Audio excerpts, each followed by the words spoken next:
Alright, welcome back to Meteorology 101. We're going to look at the current synoptic situation.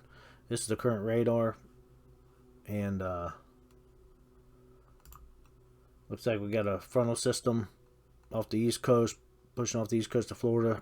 Pretty significant convection right there off the east coast of Florida. I think there's a couple special marine warnings there, and then some convection pushing through northern Florida, just south of the Panhandle, along into the Gulf. Looks like maybe a stationary front pushing all the way through, all the way over into New Mexico, and then a frontal boundary to the north, dropping down into Montana, North Dakota, bringing some snow with it, and a little bit of isolated snow to the north, still up in Canada, but pushing down to Maine. That will There's a low pressure system to the north of the Great Lakes region that should push east, and then as the high pressure pushes south, bring us snow all the way down into the Ohio region. So we'll pull up to models, take a look at that, pull up the surface chart, upper air charts, and then maybe a couple local radars. Let's go look at the radar real quick, local radar on this system off the east coast of Florida. We can break that down because once that pushes out to sea, it will get more intense. But while it's close to the coast, let's take a look at that real quick.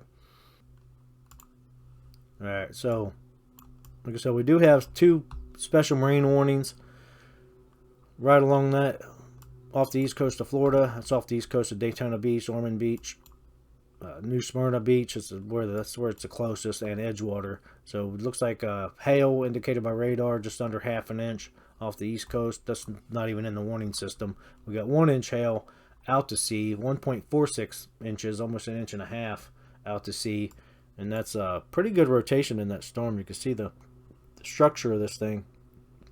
Definitely got some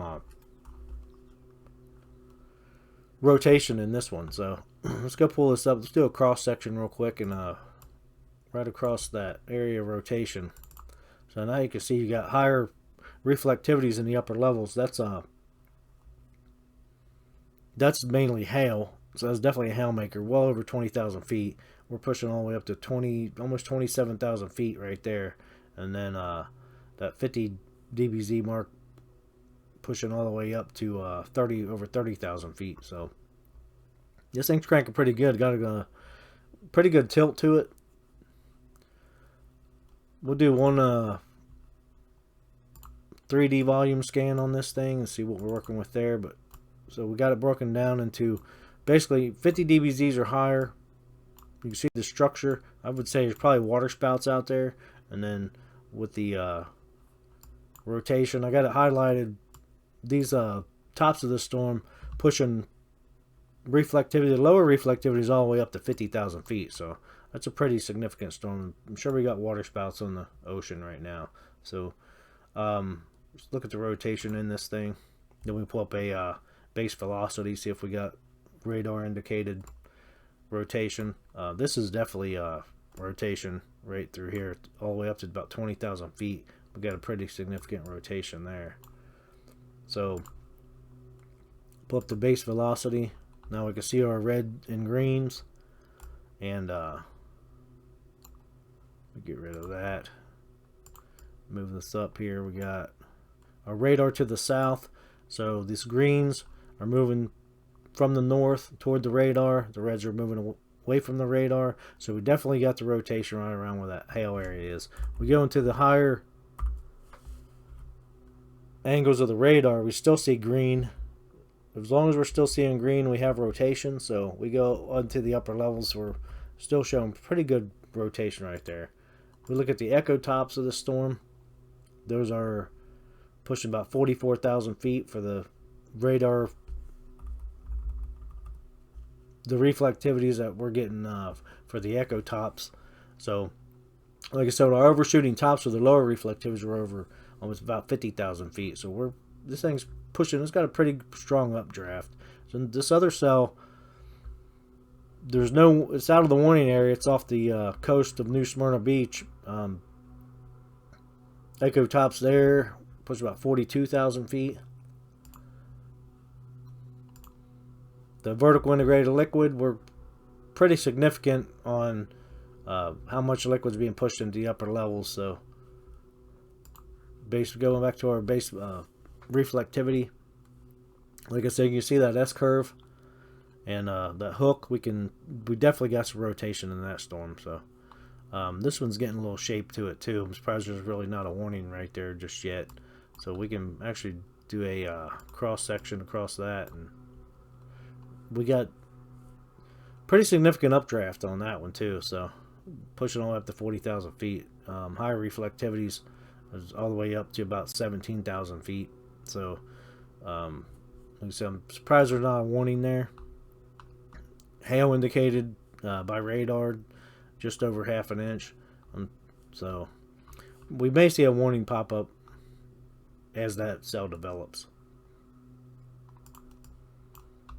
Another cell pretty far out to see.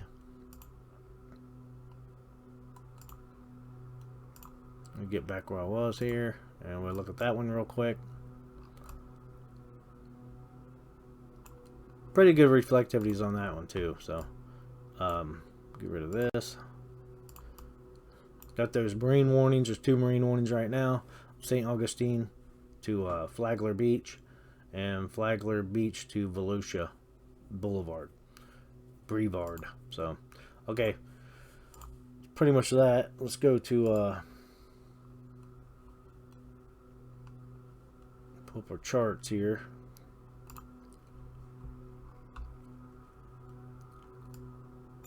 Alright, so we have a low pressure to the north over the Great Lakes region, troughing back into North Dakota, Montana, and you can see those wind shifts.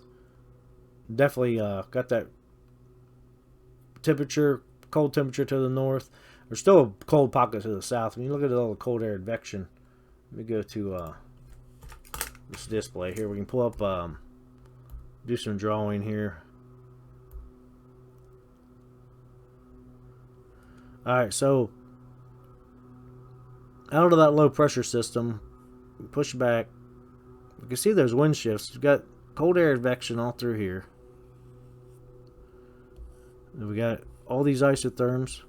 That's all cold air advection, all being pushed from the north.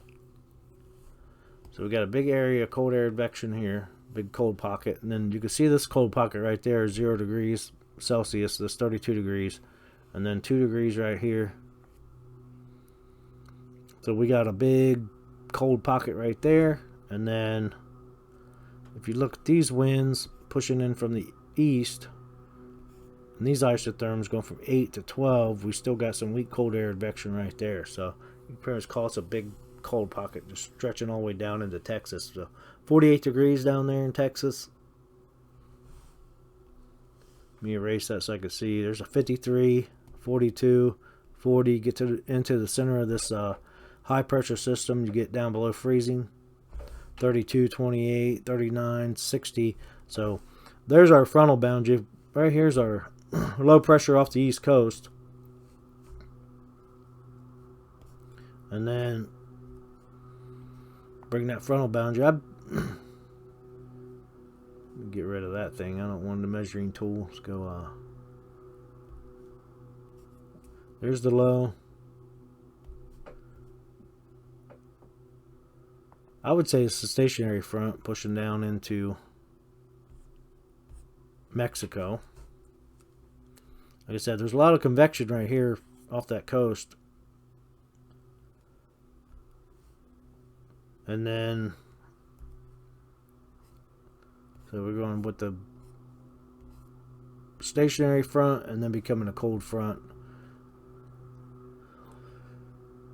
Weak cold air advection there, but I bring that front all the way back around. So now this low pressure system, I'm going to bring that front back around, that high pressure to the north. So let me go get rid of this stuff real quick. Pull this out. Alright, so there's the high pressure system to the north. Low pressure. It's got a little bit of a high pressure to the north over here. That's I don't really see the, well, there's a easterly flow or westerly flow right there that could indicate that. Give you a little bit of rotation there for that high. And then that other low pressure system pushing well off the east coast, so that's kind of being like maybe a cold front pushing around. You do have a pretty good wind shift here. So 45, 40, 43, 40. Really not a big significant temperature change, but I would look for this low pressure system. As the high pressure moves out of the way, this low pressure system, let me get you back in here. This low to move to the east, and then bring all this cold air south, and then that's going to push into the Ohio, all the way down into Ohio, and then bring snowfall all along the northeastern states. So let's see what let's pull up some models real quick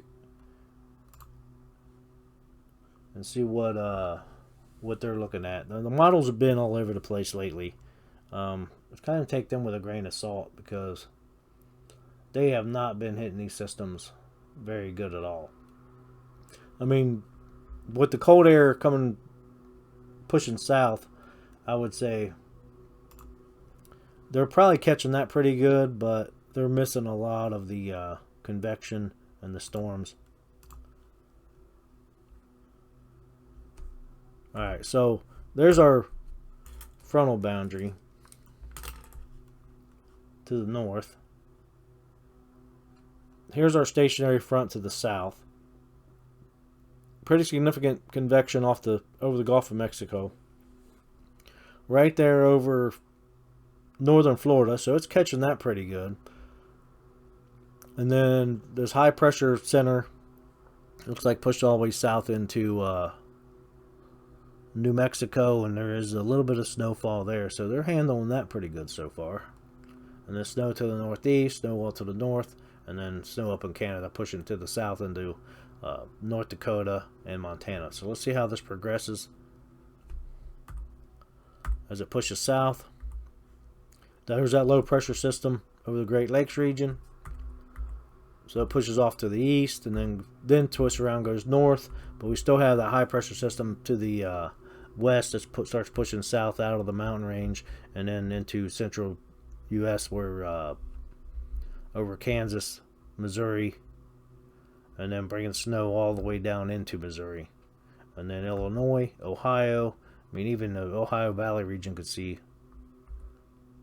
some snowfall. So it's back as something. I want to see what all of a sudden this low pressure system pops up. So it'd have to be let me see if my showing my display here. I'm trying to get what I can draw on this screen. Just do this real quick. We got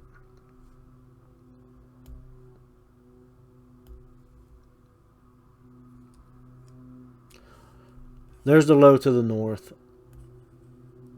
Occluded low. Cold front looks like pushing all the way down.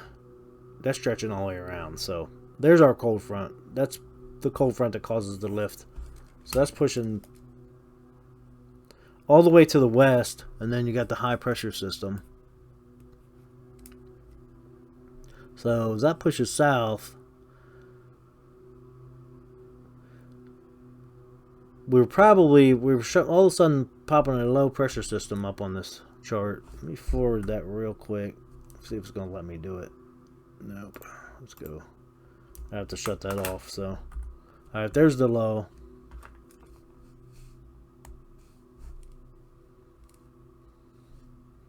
Okay, here's the low.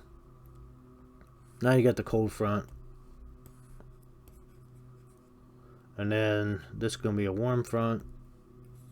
So we'll see how that low develops. If this thing becomes its own system developing on the tail end of that front. So that's all I'll look for.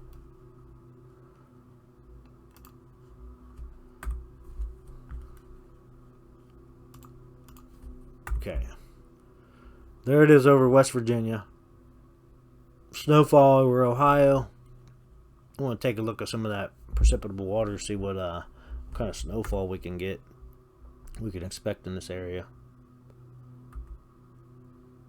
And then over New York, all over the New England states, as a low pressure does develop and pushes off to the northeast. And then high pressure comes back in, dominates, and this is It's a 90-hour forecast as far as this loop is letting me run right now. Which that's okay, because the further out, they're running the new model run right now. So as soon as all that data is processed, then we can get into the, a little bit further out. Which the further you go out, the less accurate these things are anyway. So pushing to the south, all we want to see is that snowfall, and that's I want to see what kind of snowfall we're looking at on that. So I'll have to pull up some models and see how much precipitation we have. Let me go to another website real quick and make sure I got everything else covered. I do want to go into the upper levels of the charts so we can look at that. Okay, so as we get into, these are about every 6 hours, I believe.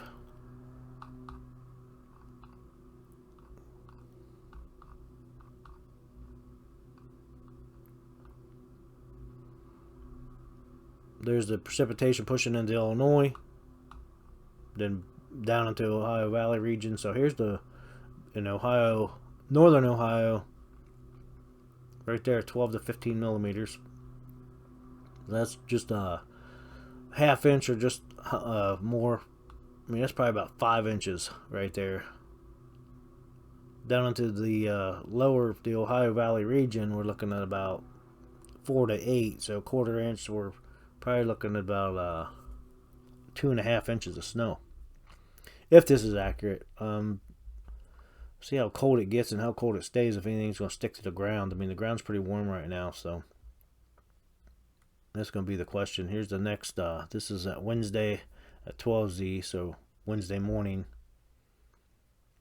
It's already pushed out of Ohio into the eastern Ohio, and then pushing over into West Virginia. So most of it's up there to the north, northeast Ohio and Pennsylvania, getting into the eastern part of Lake Erie.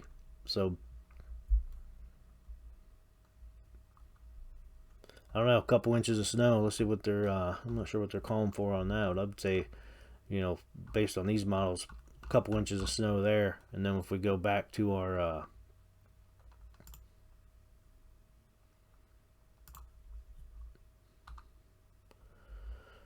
forecast models on this side,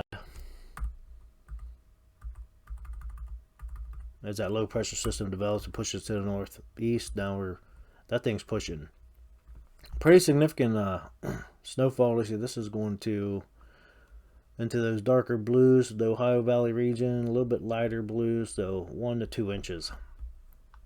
So, all right, we'll have to see what happens there. If it's a significant snowfall there, we got low pressure over the just west of the Four Corners, southern Nevada, and snowfall over Colorado. And that low pressure system moves up to Colorado, and that's pretty much where the models end. Alright, let's go into the upper level, see what we got. Go up to the 850 millibar level, 5,000 feet, and pull up these the upper levels of these systems that are out there. Alright, so this is a balance height chart. So we have looks like the low pressure system over the southwest. We had that high pressure system up to the north, and then low pressure to the north with the troughing. So we still got that troughing to the north of this. So let's pull up isotherms, get some station plots on here.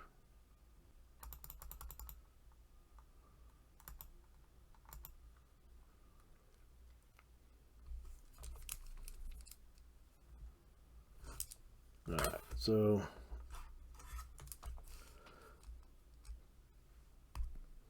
still that low to the north. Let's see what we got here.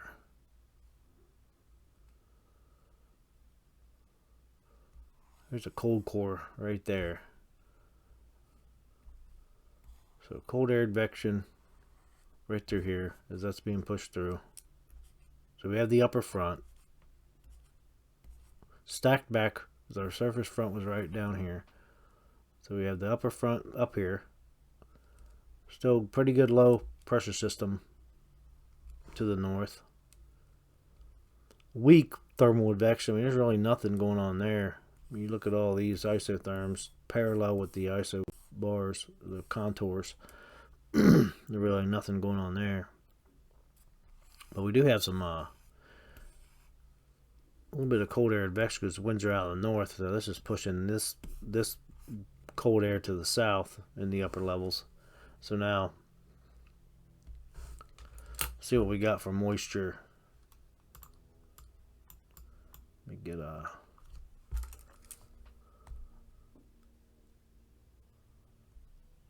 get a green here. We get for moisture. So now we're looking at, come on,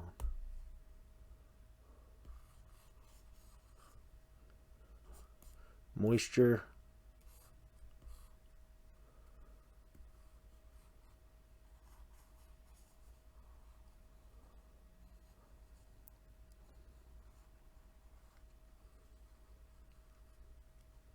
Few dry slots there. Probably bring that all the way back over here, a little bit to the south. And that's pretty much it. There's all of our moisture at our 850. So we said we had rain showers over Missouri, and some isolated stuff, just some pretty much scattered all through the central U.S. We know we got that high pressure system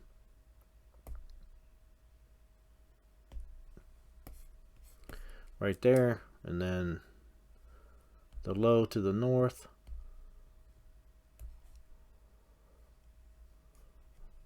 and the cold front to the north. So we had this stationary front also coming out of that low. We did have that low pressure system off the east coast, and then pushing all the way down through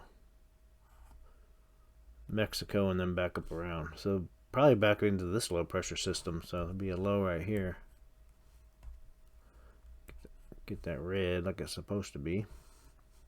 So stationary front actually be warm going that way.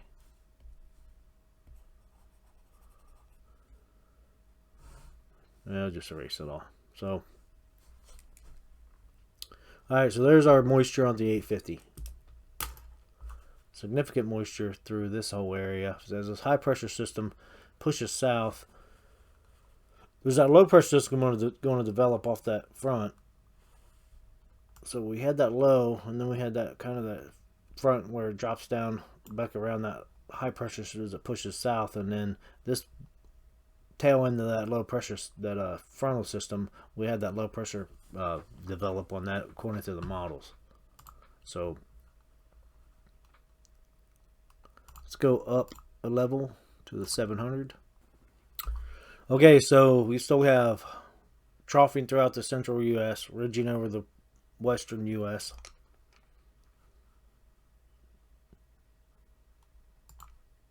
Isotherms. We got a little bit of ridging right here over the Great Lakes region at this level. Isotherms becoming more parallel with the contours.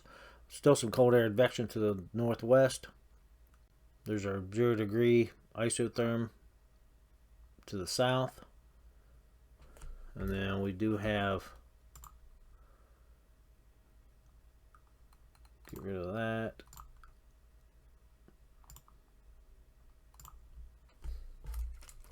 Now we have all of our moisture.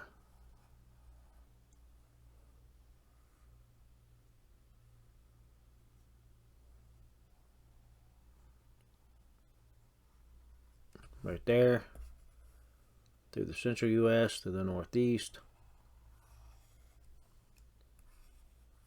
To the south. A little bit of breaking through there. And then all along that front. Some pretty good moisture right there. These are dew point depressions of 5 or less. This is where the black is on these station plots. So there's only a 2 degree difference between the temperature and the dew point. That means there's significant saturation. That's why these plots are colored in black. Solid. So it means you have moisture, saturation in these areas.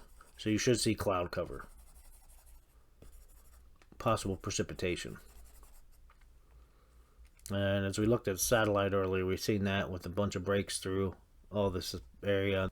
There's the high. Be over here. And then winds out of the north. And then northwest. Actually switching out from the east.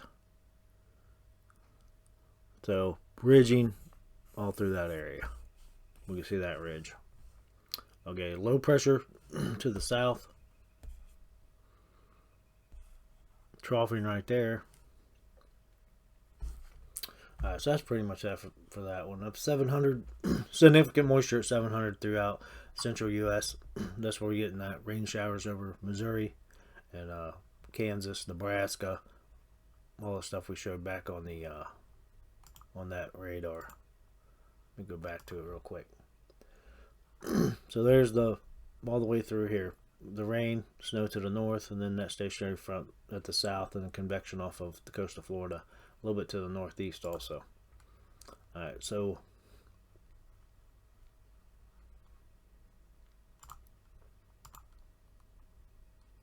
go up to the 500.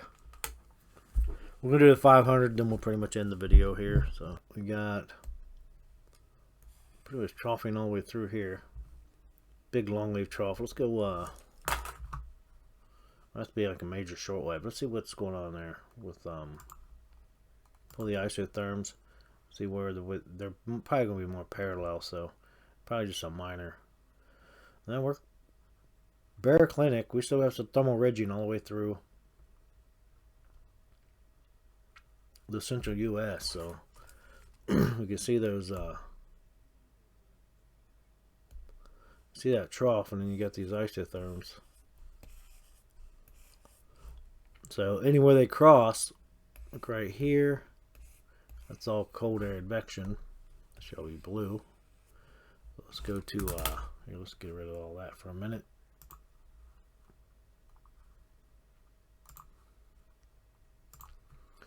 Put some station plots on here. We can see what's going on.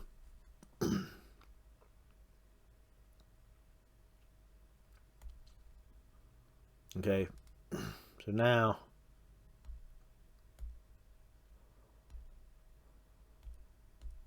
alright, start off with the blue. We got cold air advection. So we see the winds coming out of the north. So cold air advection all in this area. That's where we had that snowfall up in the mountain range. We always have snowfall up in that area for, you know, because we're up in the upper elevations. Any moisture at all, any precipitation, most likely is falling as snow.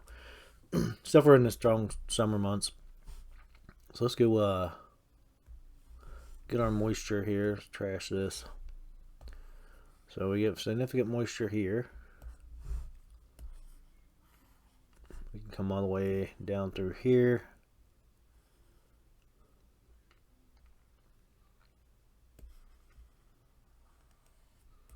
Now we're showing significant moisture there. I just stretch all the way around to there. Well, we got one station right there we gotta watch out for, so that kind of breaks up around that.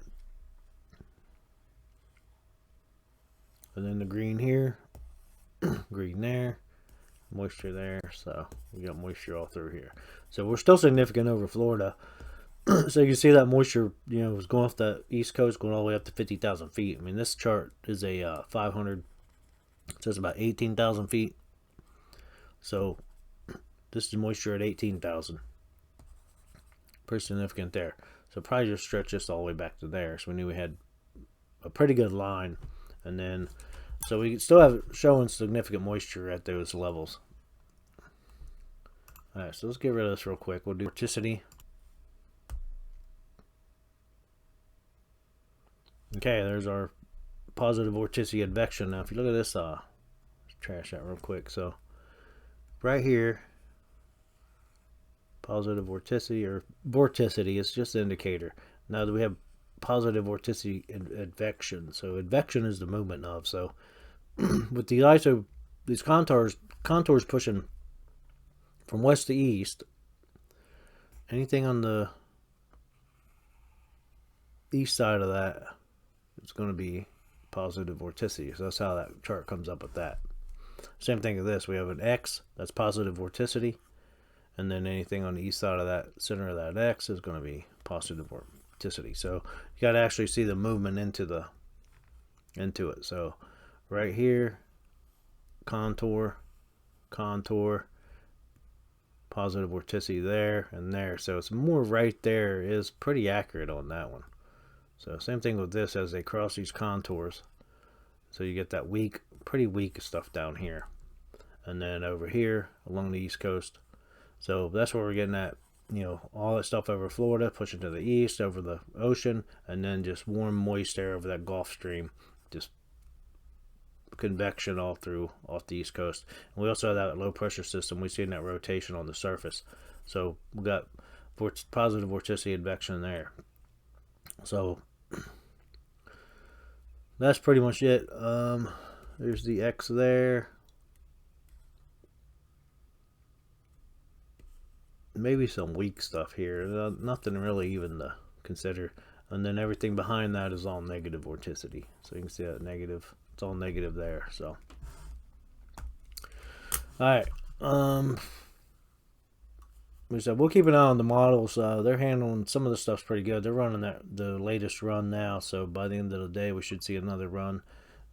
See how significant that gets, but it looks like possible 2 inches of snow all the way down into the Ohio Valley region. So we'll have to see how that turns out. Keep an eye on that.